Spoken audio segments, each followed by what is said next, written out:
হালাল রিজিক অন্বেষণ করা। আমরা নামাজকে যেমন ফরজ মনে করি, হালাল রিজিক অন্বেষণকে আমরা এমন গুরুত্ব দেই না বিদায়ী আমাদের জীবনে সুদের অভাব নাই। আমাদের সমাজে সুদখোর আছে না নাই? সবাই বলেন আছে না নাই? আছে। কেন? কারণ নামাজ পড়তেছে, সুদ খাইতেছে, রোজা রাখতেছে, সুদ খাইতেছে, হজ করতে গিয়ে আসছে 2 বছর হজ করছে, উমরা করছে, বারবার সুদ খাইতেছে। এমন মানুষ আছে না নাই? আছে। কেন আছে? কারণ তাদের মাথার ভিতরে এটা আছে, হজ ফরজ, নামাজ ফরজ, রোজা ফরজ, কিন্তু সুদ খাওয়া যে হারাম এবং হালাল রিজিক উপার্জন অন্বেষণ করা যে ফরজ, এটার চিন্তা তাদের ভিতরে নাই। কিন্তু আল্লাহর হাবিব সাল্লাল্লাহু আলাইহি ওয়াসাল্লাম বলেন, قال النبي صلى الله عليه وسلم طلب كسب الحلال فريضة بعد الفريضة। আল্লাহর হাবিব সাল্লাল্লাহু আলাইহি ওয়াসাল্লাম বলেন, হে আমার উম্মতেরা, তলাবু কাসবিল হালাল, হালাল রিজিক অন্বেষণ করা ফরিদা, একটা ফরজ, বাদাল ফরিদা, অন্যান্য ফরজের পরে একটা ফরজ হইল হালাল রিজিক অন্বেষণ করা। মুহতারাম হাজিরিন, শুধু আল্লাহর নবী না, আল্লাহ পাক রব্বুল আলামিন গোটা মানব জাতিকে ডাক দিয়ে বলতেছেন, ইয়া আইয়ুহান নাস কুলু মিম্মা ফিল আরদি হালালান তাইয়্যিবা। হে মানব জাতি, কুলু মিম্মা ফিল আরদ, জমিনের মধ্য থেকে তোমরা খাও, হালালান তাইয়্যিবা, হালাল এবং উত্তম খাবার তোমরা ভক্ষণ করো। ওয়ালা তাত্তাবিউ খুতুওয়াতিশ শাইতান, তোমরা শয়তানের পদাঙ্ক অনুসরণ করো না। ইন্নাহু লাকুম আদুউম মুবিন। আল্লাহ পাক রব্বুল আলামিন বলেন, বান্দা শুধু মুমিনদেরকে না, প্রথমে আল্লাহ রব্বুল আলামিন গোটা দুনিয়ার মানুষকে ডাক দিয়ে বলতেছেন, ইয়া আইয়ুহান নাস, হে মানব জাতি, কুলু মিম্মা ফিল আরদি হালালান তাইয়্যিবা, জমিনের মধ্য থেকে হালালটা তোমরা খাও, তোমরা উত্তমটা খাও। শয়তানের পদাঙ্ক অনুসরণ কইরা সুদ খাইতে যাও না, শয়তানের পদাঙ্ক অনুসরণ কইরা আরেকজনকে ধোঁকা দিয়া তুমি তোমার রিজিকের ব্যবস্থা করতে যাও না। কারণ শুনে রাখো বান্দা, ইন্নাহু লাকুম আদুউম মুবিন, যেই শয়তানের পদাঙ্ক অনুসরণ কইরা সুদ খাইতেছো না, যেই শয়তানের পদাঙ্ক অনুসরণ কইরা তুমি তোমার সবজির ওরার মধ্যে, পাতির মধ্যে, খাঁচার মধ্যে নিচে পচা সবজিগুলো দিয়া উপরে ভালো সবজি দিয়া মানুষকে ধোঁকা দিতেছ, যেই শয়তানের পদাঙ্ক অনুসরণ করে বান্দা, সেই শয়তান হলো তোমাদের প্রকাশ্য শত্রু। শয়তান আমাদের কি? কথা বলে না কেউ। শয়তান আমাদের কি? প্রকাশ্য শত্রু।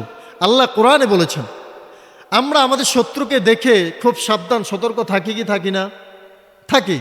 আমরা যদি জানি যে এই রাস্তা দিয়ে একটা সাপ আমাদের শত্রু কি না, রাস্তা দিয়ে হাঁটলে আমাদের ধ্বংসন করবে, আমরা যদি জানি এইখানে এত মোটা একটা সাপ রাস্তার পাশে দাঁড়িয়ে আছে, শুয়ে আছে, আমরা কি এই রাস্তা দিয়ে যাব? যাব না। কারণ আমরা জানি স্পষ্টভাবে, যদি এইখান দিয়ে যাই এই সাপ আমাদের ক্ষতি সাধন করতে পারে কি পারে না, এই ভয়ে আমরা যাব না। আর আল্লাহ রাব্বুল আলামিন কোরআনে বলে দিয়েছেন, ইন্নাহু লাকুম আদুউম মুবিন, বান্দা এই যে শয়তান, ওয়ালা তাত্তাবিউ খুতুওয়াতিশ শাইতান, এই শয়তানের পদাঙ্ক অনুসরণ করো না। তোমরা কেন করবে না? কারণ ইন্নাহু লাকুম আদুউম মুবিন, শয়তান হলো তোমাদের প্রকাশ্য শত্রু। তাইলে কথা বলেন, আল্লাহ পাক আমাদেরকে হালাল রিজিক খাওয়ার নির্দেশ দিয়েছেন কি দেন নাই? এইখানে আল্লাহ পাক যে আয়াতটা আমি তেলাওয়াত করেছি, এখানে শুধু মানব জাতি উদ্দেশ্য করেছেন।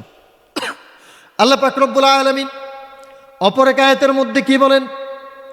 মানব জাতি থেকে খাস করে শুধু ইমানদারদেরকে ডাক দিয়ে আল্লাহ পাক রব্বুল আলামিন বলতেছেন, ইয়া আইয়ুহাল্লাযীনা আমানু, হে ইমানদারগণেরা, কুলু মিন তাইয়্যিবাত মা রাযাকনাকুম, হে ইমানদারগণেরা, কুলু তোমরা খাও, মিন তাইয়্যিবাত উত্তম খাবার, মা রাযাকনাকুম যেই উত্তম রিজিক আমি তোমাদেরকে দান করেছি সেইখান থেকে তোমরা ভক্ষণ করো, খাও।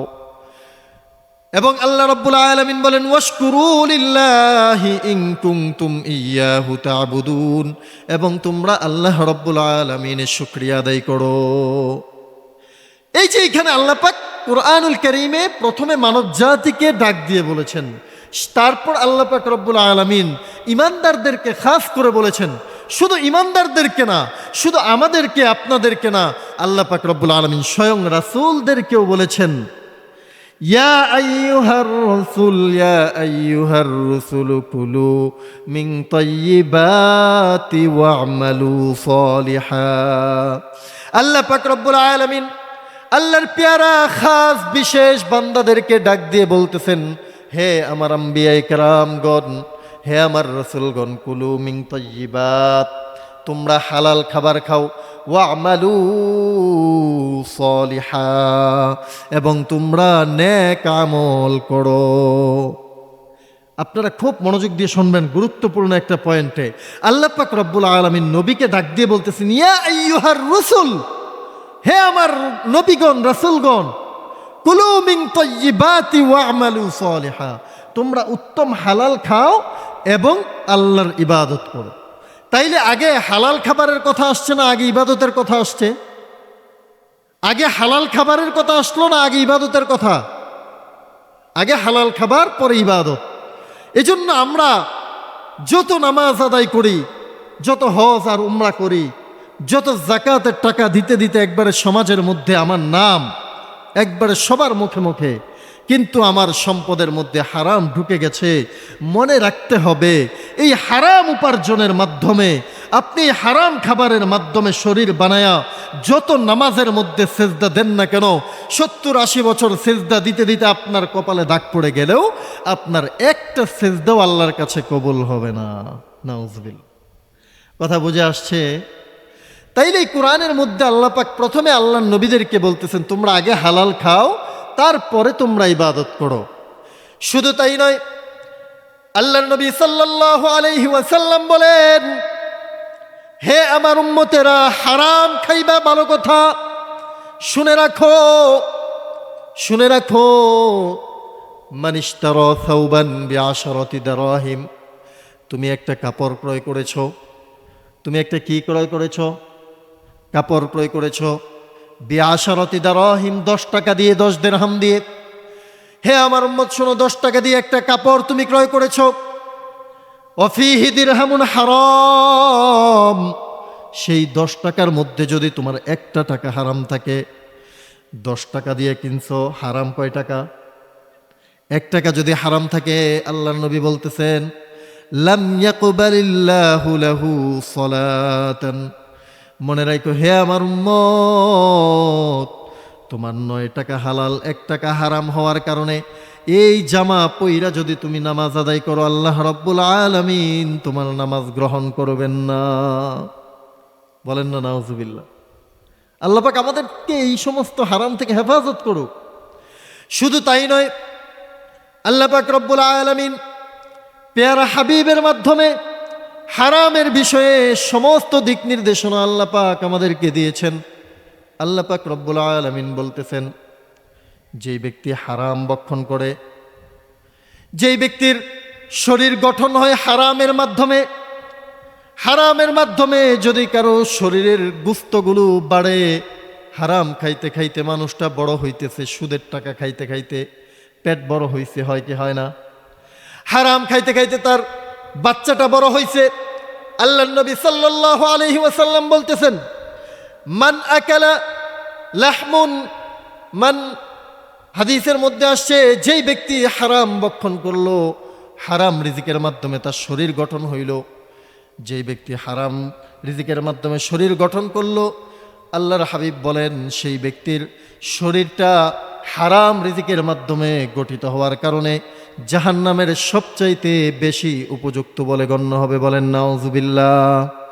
এজন্য মুহতারাম হাজিরিন, আজকে আমাদের সমাজের মধ্যে হারামের ছড়াছড়ি, সুদ ঢুকে নাই এমন একটা ফ্যামিলি নাই, এমন একটা বাড়ি পাওয়া যাবে না খুঁজে যেই বাড়ির মধ্যে সুদ ঢুকে নাই। হয়তো কেউ একজন সুদ দিতেছে, আরেকজনের সুদ নিতেছে, বড় লোক না গরিব মানুষ, সেই মানুষটার বাড়ির মধ্যেও সুদ ঢুকে গেছে কিস্তির মাধ্যমে। বলেন ঢুকছে কি ঢুকে নাই? কিস্তির মাধ্যমে সুদ ঢুকে গেছে। আয়সা বলতেছে, হুজুর এইভাবে টাকা না দিলে আমি তো অটোটা কিনতে পারবো না, রিক্সাটা কিনতে পারবো না, আমি যদি কিস্তির মাধ্যমে টাকা না উঠায় অটো না কিনে আমার সংসার চলবে কিভাবে? আরে ভাই, তুমি তো আখেরাতের চাইতে দুনিয়ারে প্রাধান্য দিছো। ভাইরে, তুমি তো আখেরাতকে প্রাধান্য দিতে গিয়া সুদ খাইছো, দুনিয়াকে প্রাধান্য দিতে গিয়া সুদে টাকা উঠায়া, কিস্তির মাধ্যমে টাকা উঠায়া তুমি রিক্সাটা কিনা তোমার সংসারটারে তুমি চালাইতেছো। ভাইরে, তোমার এই টাকা দিয়ে তোমার সন্তানকে লালন পালন করতেছো। রে ভাই, তোমার এই টাকা দিয়ে তোমার বেবিটারে লালন পালন করতেছো। আয়সা বলে, হুজুর বউটা কথা শুনে না। বলে কি বলে না? এমন মানুষ বলে, হুজুর বউটা কথা শুনে না, আমার কথা শুনে না, হুজুর আরেক বেটার লগে পীড়িত করতেছে, পরকিয়া করতেছে। আরে হুজুর, আমার বউটা তো আরেক লোকের লগে চলে গেছে। আবার সন্তানের ব্যাপারে এসে বলে, হুজুর কি করব, এত টাকা পয়সা দিচ্ছি, একটা কোনো অভাব অনটন সন্তানের রাখি নাই। সাইকেল চাইছে সাইকেল দিছি, জামা চাইছে জামা দিছি, জুতা চাইছে জুতা দিছি, হুজুর সন্তানটারে কথা শোনাইতে পারতেছি না। এমন সন্তান আমাদের আছে না নাই? সবাই জোরে বলেন, আছে না নাই? কিন্তু এই রোগটা কি? কেন আমার সন্তান কথা শুনে না? আমার বিবিটা কেন আরেকজনের সাথে পরকিয়া করতেছে? কেন আমার বিবিটারে আমি কথা শোনাইতে পারতেছি না? ভাই, দিল থেকে যদি একটু চিন্তা না করেন, এই রোগ কিন্তু আমাদের জীবনেও সারবে না। এই যে বিষয়গুলো, অভিযোগ অনুযোগ মসজিদের ইমামের কাছে আমাদের কাছে আইসা আইসা মানুষ বলে, কিন্তু মানুষ চিন্তা করেন এই রোগটা কোত্থেকে আসলো। ভাই শুনেন, আমি একটা কথা বলি, সমাজের মধ্যে এমন ফ্যামিলি খুব কম পাওয়া যাবে যেই ফ্যামিলির মধ্যে সুদ ঢুকে নাই, কিস্তির মাধ্যমে হয়তো ঢুকছে, আর নাইলে একজন আরেকজনের টাকা দিয়া আরেকজনের